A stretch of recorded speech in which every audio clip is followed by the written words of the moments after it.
अब जो हमारे बीच में बाबा रमेश दास जी हैं, जो कि इस समय 15वीं गद्दी पर बाबा राम थम्मन जी की जो चल रही है उसके ऊपर विराजमान है, तो हम उनका स्वागत करते हैं बाबा जी का।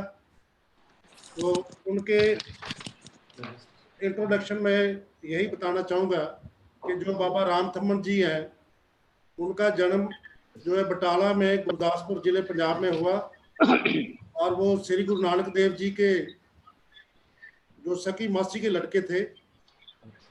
तो बचपन से ही बाबा जी जो है मतलब भक्ति भाव के थे, और बचपन से उन्होंने अपना घर छोड़ दिया और जंगलों में जाकर बहुत उन्होंने तपस्या की। और तपस्या करने के बाद पाकिस्तान में एक जगह है जो कि बाबा राम थम्मन जी के नाम पे गांव है, वहाँ एक गांव बसाया उन्होंने, और एक बहुत ही सुंदर जो तालाब 12 एकड़ में बना हुआ है वो बनवाया उन्होंने। और वहाँ रहकर ही उन्होंने जो है मतलब गौ माता की और पेड़ पौधे पक्षी जानवरों की जो सेवा की उन्होंने, और लोगों को एक संदेश दिया कि अगर मेरे से कुछ पाना चाहते हो तो सबसे पहले आपको ये जो पक्षी जानवर हैं, जीव जंतु है, उनका सत्कार करना पड़ेगा और रिस्पेक्ट करनी पड़ेगी। तो इसी तरह बाबा जी ने नशा मुक्ति के बारे में, लोगों को औरत की इज्जत के बारे में, क्योंकि उस समय जो हमारे समाज में बुराइयां थी, लोग सभी जो अंधकार में जी रहे थे और वहमों भरमों में इतने बुरी तरह फंसे हुए थे कि उनका वहां से निकालना बहुत जरूरी था। तो बाबा राम थम्मन जी ने सभी जितने भी संगत थी, उनके जितने भी शिष्य थे, सभी को ये मैसेज दिया कि वहमों भरमों से बाहर निकलो, जात पात से ऊपर उठो और मानवता को प्यार करो, और मानवता के साथ साथ जितने भी जीव जंतु जीव है इस धरती पर उन सबको प्यार करो, उनको अपनाओ, अपने बच्चों की तरह उनको समझो। तो तभी आप उस परमात्मा को पा सकते हो, तभी आप जो है मेरे विधि खा सकते हो। तो इसी तरह बाबा जी ने अपना जीवन जो है सारा उन्होंने दीन दुनिया की सेवा में लगाया। और पार्टीशन के बाद जब 1947 में पार्टीशन हुआ तो उसके बाद ये डेरा जो इधर पंजाब में आ गया। तो इस समय एक गांव है बाजे की, ये मेरा जन्म स्थान है, ये फिरोजपुर डिस्ट्रिक्ट में बिल्कुल पाकिस्तान के बॉर्डर के ऊपर 2-3 किलोमीटर पाकिस्तान का बॉर्डर है, वहां पर बाजे की में ये बहुत ही सुंदर भवन जो बाबा राम थम्मन जी के नाम पे बना है। और हर साल 2 मेले लगते हैं, एक जो बाबा राम थम्मन जी का जन्मदिन मनाया जाता है बैसाखी का दिन 13 अप्रैल को, उस दिन एक बहुत बड़ा मेला लगता है। लोग जो है दूर दूर से, क्योंकि बाबा जी की जो संगत है वो सारे भारतवर्ष में सभी स्टेटों में है, और वहां से दूर दूर से लोग आते हैं और अपने जो है मुंह मंगिया मुरादें यहाँ से पाते हैं। तो इसी तरह दूसरा मेला जो है वो अस्सू की जो ग्रांत होती है, ये अपने अगस्त सितंबर में आएगी। तो तब ये दो तो जो मेले पक्के लगाए जाते हैं। तो उन मेलों में जब लोग संगत इकट्ठी होती तो ऐसे लगता है कि जैसे पूरी दुनिया जो सारी बाबा राम थम्मन जी के यहाँ डेरे पर ही आ गई है। 24 घंटे लंगर चलता है बाबा जी के डेरे में, और किसी से कोई पैसा नहीं लिया जाता, सभी वॉलंटरी जो डोनेशन है उससे जो बाबा जी का काम चलता है। तो हमारे ये पितर गुरु भी है जो बाबा राम थम्मन जी हैं, क्योंकि इनके बारे में जब हम अपने दादाजी से, अपने फादर साहब से सुनते थे तो हमें बहुत एक गौरव महसूस होता था कि हमारे पितर गुरु जो इतने बड़े महान ऋषि हैं। तो जो बाबा रमेश जी से पहले थे, बाबा देवी दयाल जी जो गद्दी पर थे, उनको मैं मिला हूँ, उनको देखा हूँ, और उनके हाथों में ही मैं जो बड़ा पला हुआ हूँ। तो जब मैं उनके पास जाता था, जब ये डेरा चल रहा था बाजे की में, तो हम सारा दिन वहाँ सुबह से लेकर शाम तक वहाँ सेवा करते थे। तो उस समय बाबा जी इतना प्यार देते थे, और उनका प्यार मिलने से आदमी मतलब ऐसे हो जाता था कि जैसे पता नहीं दुनिया की कितनी बड़ी जो ऊर्जा हमें मिल गई है। उनका अगर आप चेहरा देखते थे तो चेहरा देखते ही आप उनके बन जाते थे। तो बाबा रमेश दास जी भी जो है, ये भी जो मेरे ख्याल 1991 से बाबा रमेश दास जी ये जिम्मेवारी संभाल रहे हैं, और बहुत खूबी से ये भी जो है सेवा कर रहे हैं, पूरा लोगों को सीधे रास्ते पे लगा रहे हैं कि आप ध्यान करो, आप सिमरन करो और शाकाहार बनो, और उसके अलावा जितनी भी बुराइयां हैं समाज में उनसे दूर रहो, और जितने भी ये जीव जंतु हैं, पेड़ पौधे पक्षी जानवर हैं, उनको प्यार करो, जल का सत्कार करो, वायु का सत्कार करो। तो ये सारा मिशन लेके बाबा जी चले हैं। और मेरी एक दिलो इच्छा थी कि बाबा जी को जो है, क्योंकि हम जो हम काम कर रहे हैं वही बाबा जी कर रहे हैं, तो अगर हम दोनों मिलकर ये पिरामिड स्पिरिचुअल सोसाइटी मूवमेंट और बाबा राम थम्मन जी भी साथ मिल जाएं, क्योंकि पिरामिड स्पिरिचुअल सोसाइटी मूवमेंट का एक ये ऑब्जेक्टिव भी है कि जितने अलग अलग धर्मों के जितने भी गुरु हैं जो काम कर रहे हैं, उन सभी के साथ मिलके हमने काम करना है। तो उसी उपलक्ष्य में एक ये बाबा जी से हमारा छोटी सी रिक्वेस्ट थी। और बाबा जी पहले भी हमारे एक बार प्रोग्राम में चंडीगढ़ भी आए हैं और वहां भी प्रवचन किया, और कई लोग जो दिल्ली से दूर दराज से आए हुए थे उन्होंने बहुत मतलब मेरा शुक्रिया अदा कर रहे थे कि आपने इतने महान आत्मा जो कि बाबा रामथम्मन जी, जो श्री गुरु नानक देव जी की सखी मौसी के लड़के, उनके आगे जो गद्दी चल रही उनके साथ आपने हमें मिलवाया, और उनके जो प्रवचन हमने सुने, आज वो लोग भी सारे दिल्ली से और ये अपने गुजरात से, राजस्थान से, यूपी से और साउथ से और इवन के बाहरले कंट्री से भी लोग जो है बाबा रामचंद्र के बारे में आज जानेंगे, उनका नाम जो है घर घर तक पहुंचेगा, और ये मेरा भी एक सपना पूरा होगा। और इन फ्यूचर भी हम बाबा जी का आशीर्वाद लेके बाबा जी के साथ मिलके काम करेंगे, सो दैट के जितने भी हमारे बहन भाई है जो अभी इस साइड पे नहीं आ रहे, उनको हिलाने की कोशिश करेंगे, और धरती माता के ऊपर जितना भी अंधकार उसको दूर करने में मदद करेंगे। अब ज्यादा समय मैं नहीं लूंगा, आप बाबा जी से रिक्वेस्ट करूंगा, बाबा रमेश दास जी के, कि बाबा जी वो अपने प्रवचन शुरू करेंगे। बाबा रमेश दास जी, आपका जी बाबा जी बहुत बहुत जी आया, चरण वंदना, जी नमस्कार। तो हमारे सभी चंडीगढ़ पिरामिड मास्टर की तरफ से, पिरामिड स्पिरिचुअल सोसाइटी मूवमेंट की तरफ से, पत्री जी साहब की तरफ से आपका जी आया, और आपको कोटि कोटि प्रणाम बाबा जी। जी। हरि ओम। एक ओंकार सतगुरु प्रसाद आद गुरु ए नमः जुगाद गुरु ए नमः सतगुरु ए नमः श्री गुरुदेव ए नमः। सब तो पहले धन्यवाद जो कि बतरी साहब डिजिटल ध्यान राही जुड़े सारे ज्ञानी जोगियां और महापुरुखां संत ऋषि महामुनि सबको नमस्कार, सत श्री अकाल, राम राम जी। तो अज का दिन बहुत ही सुहागा दिन है जो कि गुरु की कृपा के राही सारे आप अज जुड़े हाँ गुरु महाराज चरणों के नाल। इस करके सुभाग्या समा प्राप्त होया है जो सारिया संगतां दे नाल विचार करने के वास्ते, प्रवचन करने के वास्ते, गुरु महाराज की महिमा के वास्ते। सो सतगुरु जी धन धन बाबा रामचंद्र जी महाराज उन्होंने अजीज सेवक जो सुभाग्या समा होया परमात्मा की ईश्वर की कृपा के नाल सानू इस सेवा बाबा जी मिली है। महान ब्रह्म ज्ञानी संत बाबा रामचंद्र जी महाराज इन्हों का जन्म तहसील बटाला जिला गुरदासपुर पिंड खजाला विखे जो कि माता सुखदेवा और पिता लखपत जी के कुखों विसाखी वाले दिन 1500 बिकती बिक्रमी संमत दे विच उन्हां दा जन्म होया। और उस तो बाद जो कि जिमें जिमें बच्चे बाबा जी के जो बाबा रामचंद्र जी उन्हों का नाम रखा गया और जदों वो थोड़े जे बड़े हुए बचपना सी और बच्चे बड़े हरमन प्यारे और सब के दिल नूं मोहण वाले सन। उन्होंने बचपन के विच ही बड़े चोज किए उस नगर दे विच जो कि बाबा रामचंद्र जी बाजार दे विच जांदे तां ओह बाजार विच कई लीलावां करते अपनी छोटे छोटे बच्चे साथियों नाल लैके बाजार दे विच जदों जांदे ते सब दे नाल विचरदे और सारियां ने मखौलबाजी करते और रस्ते दे विच जो भी कोई फ्रूट वाली रेहड़ी होनी या कोई खाण पीण वाली चीज़ होनी तो उसनों बच्चों भी सिखाना आप भी छकना। और उस तो बाद उन्होंने शरारतां भी करनियां तो इस तरह का वो समा बतीत होंदा रहा जो कि उस नगर दे विच उस वेले जो राजा जी सन उन्होंने दे वजीर बाबा लखपत जी वो वजीर सन।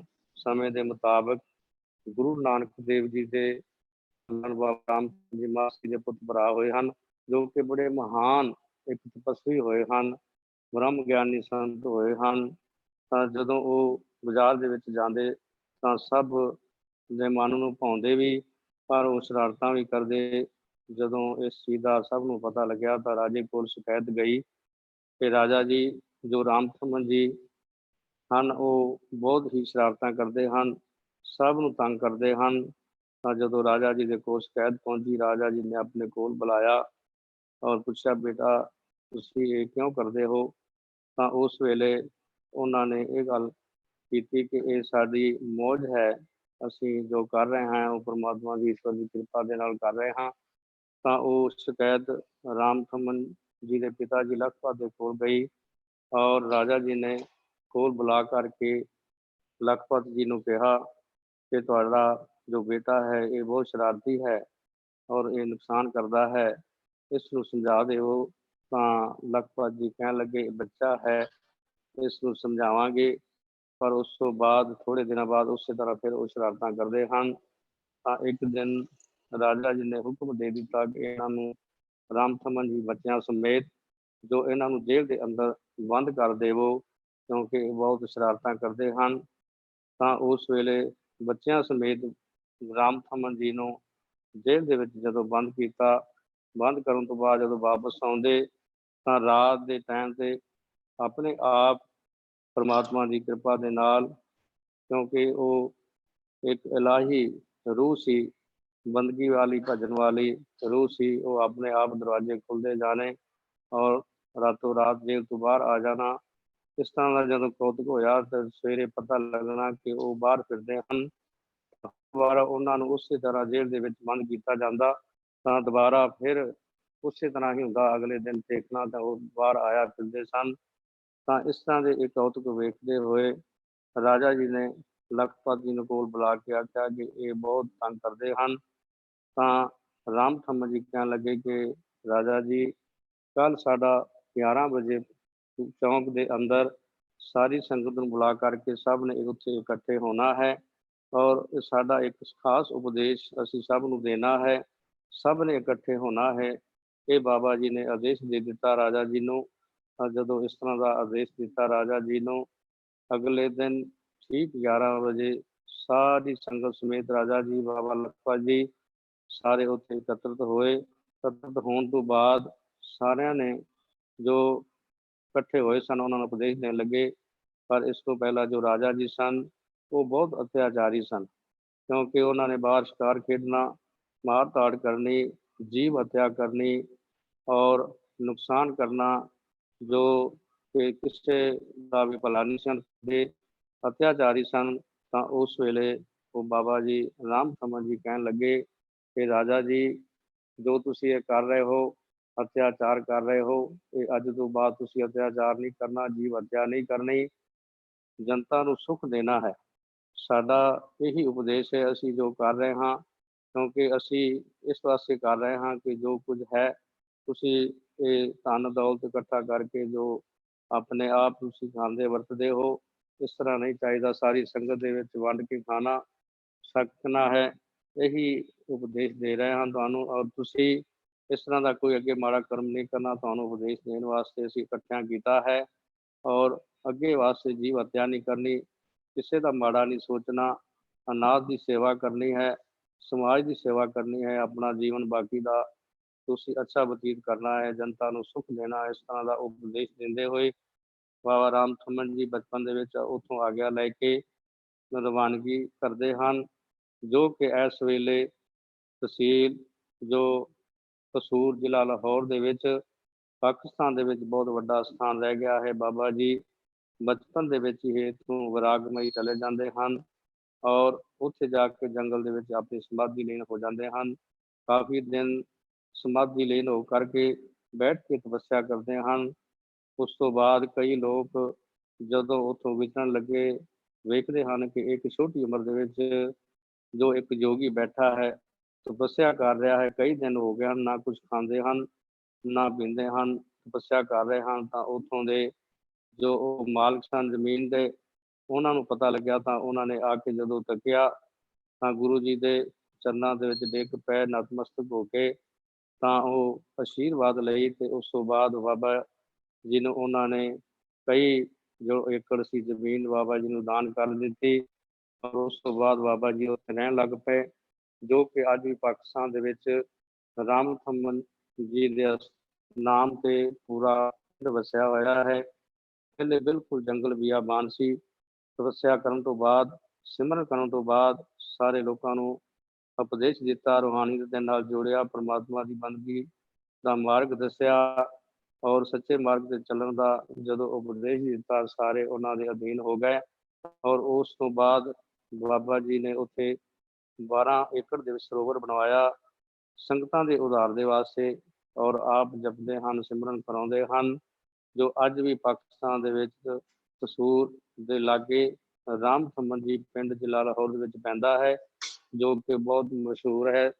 ਤੋਂ ਸੰਨ 47 ਦੀ ਵੰਡ ਤੋਂ ਬਾਅਦ ਜੋ ਪਾਕਿਸਤਾਨ ਤੋਂ ਇੱਧਰ ਜੋ ਗੱਦੀ ਦੇ ਨਸ਼ੀਨ ਧੰਨ ਧੰਨ ਬਾਬਾ ਦੇਵੀ ਦਿਆਲ ਜੀ ਸਨ, 14ਵੀਂ ਗੱਦੀ ਤੇ ਵਿਰਾਜਮਾਨ ਸਨ। ਉਹਨਾਂ ਨੇ ਅੱਜ ਕੇ ਫਿਰੋਜ਼ਪੁਰ ਦੇ ਵਿੱਚ ਬੈਠ ਕੇ ਆਪਣਾ ਸਥਾਨ ਬਣਾਇਆ, ਔਰ ਉੱਥੇ ਜੋ ਵੱਡਾ ਸਥਾਨ ਰਹਿ ਗਿਆ ਹੈ, ਉੱਥੇ ਜੋ ਲੋਕ ਮੁਸਲਮਾਨ ਭਰਾ ਵੀਰ ਜਿਨ੍ਹਾਂ ਦਾ ਸ਼ਰਧਾ ਵਿਸ਼ਵਾਸ ਪੂਰਨ ਬਣਿਆ ਹੋਇਆ ਸੀ, ਉਹ ਸਭ ਮੰਨਦੇ ਹਨ। ਬੜਾ ਭਾਰੀ ਮੇਲਾ ਲੱਗਦਾ ਸੀ। ਵਿਸਾਖੀ ਵਾਲੇ ਦਿਨ ਦਾ ਜੋ ਪਵਿੱਤਰ ਦਿਹਾੜਾ ਅਸੀਂ ਮਨਾਉਂਦੇ ਹਾਂ ਬਾਬਾ ਰਾਮ ਥੰਮਣ ਜੀ ਦਾ, ਉਸ ਦਿਨ ਦਾ ਉਹਨਾਂ ਦਾ ਜਨਮ ਦਿਹਾੜਾ ਮਨਾਇਆ ਜਾਂਦਾ ਹੈ। ਔਰ ਮਹਾਨ ਬ੍ਰਹਮ ਗਿਆਨੀ ਸੰਤ ਹੋਏ ਹਨ, ਕਿਉਂਕਿ ਸਵਾਮੀ ਰਾਮਾਨੰਦ ਜੀ ਜੋ ਹੋਏ ਹਨ, ਉਹਨਾਂ ਦੀ ਅੰਸ਼ ਦੇ ਵਿੱਚੋਂ ਬਾਬਾ ਰਾਮ ਥੰਮਣ ਜੀ ਹਨ। ਤਾਂ ਬੜੀ ਹੀ ਅਪਾਰ ਕਿਰਪਾ, ਕਈ ਜਨਮਾਂ ਦੀ ਭਗਤੀ ਦੇ ਕਾਰਨ ਇਹ ਜੋ ਵਿਰਾਗਮਈ ਬਾਬਾ ਰਾਮ ਥੰਮਣ ਜੀ ਨੇ ਜਨਮ ਧਾਰਨ ਕੀਤਾ, ਸਾਰੀ ਦੁਨੀਆ ਤੇ ਰਸਨਾਈ ਕੀਤੀ, ਸਭ ਨੂੰ ਭਗਤੀ ਦੇ ਮਾਰਗ ਤੇ ਲਗਾਇਆ। ਔਰ ਉਸ ਤੋਂ ਬਾਅਦ 12 ਚੇਲੇ ਵੀ ਬਾਬਾ ਜੀ ਦੇ ਸਨ।